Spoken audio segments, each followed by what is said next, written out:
Lor operatsiyalariga tayyorgarlik. Bemor operatsiya vaqtida va operatsiyadan keyin o'zini yaxshi his qilishi uchun operatsiyaga tayyorgarlik asosiy hisoblanadi.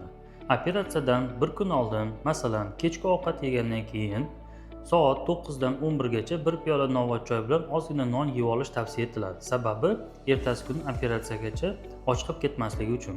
Analiz tahlillari och qoringa topshiriladi. Operatsiya och qoringa bajariladi.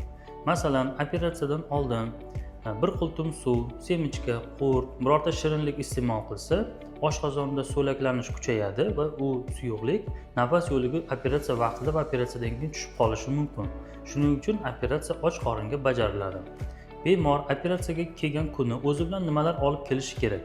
Birinchi o'rinda shaxsni tasdiqlovchi hujjat, 16 yoshgacha bo'lsa tug'ilganlik to'g'risidagi guvohnoma yoki pasport, analiz laborator tahlillari, uy kiyimi, tapochka, shaxsiy gigiyena vositalari zaruratga qarab olib kelinadi. Bemor operatsiyani yaxshi o'tkazgandan keyin, palataga chiqarilgandan keyin shifokor tomonidan keyingi tavsiyalar beriladi. Qanday holatlarda lor operatsiyalari kechiktiriladi?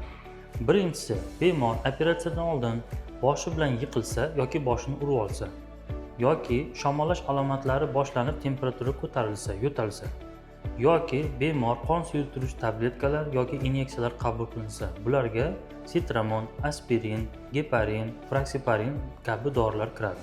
Bularni qabul qilganda 7-10 kungacha qon suyuq bo'ladi, jarrohlik amaliyotida ko'p qon ketishiga olib keladi. Keyingisi, ayollarda menstrual sikl yoki oy ko'rish davri bor. Oy ko'rishga ozroq qolganda yoki oy ko'rish davri bo'lsa yoki oy ko'rish tugashiga 1-2 kun qolgan bo'lsa ham operatsiya kechiktiriladi. Keyingisi, bemor qaysidir shifokor qabulida yoki tavsiyalaridagi dorilarni qabul qilayotgan bo'lsa, ularni yakunlagan kundan 7-10 kundan keyin operatsiya bajariladi. Keyingisi, ayollar, ya'ni reproduktiv yoshidagi, tug'ruq yoshidagi ayollar operatsiyaga kelayotganda homilador emasligi aniq bo'lishi kerak bo'ladi. Operatsiyaga kirayotgan bemorimiz birorta shifokor nazoratida tursa, ya'ni D uchot deydi. Shu shifokorda operatsiyaga maslahati, konsultatsiyasi va roziligi kerak bo'ladi. Masalan, tana vazni yuqori bo'lgan insonlar endokrinolog mutaxassisning konsultatsiyasini olishi va operatsiyaga ruxsat berishi kerak bo'ladi. Birinchisi, yurak qon tomir kasalliklari bo'lsa, kardiolog shifokorining maslahati va tavsiyasi, ruxsati kerak bo'ladi.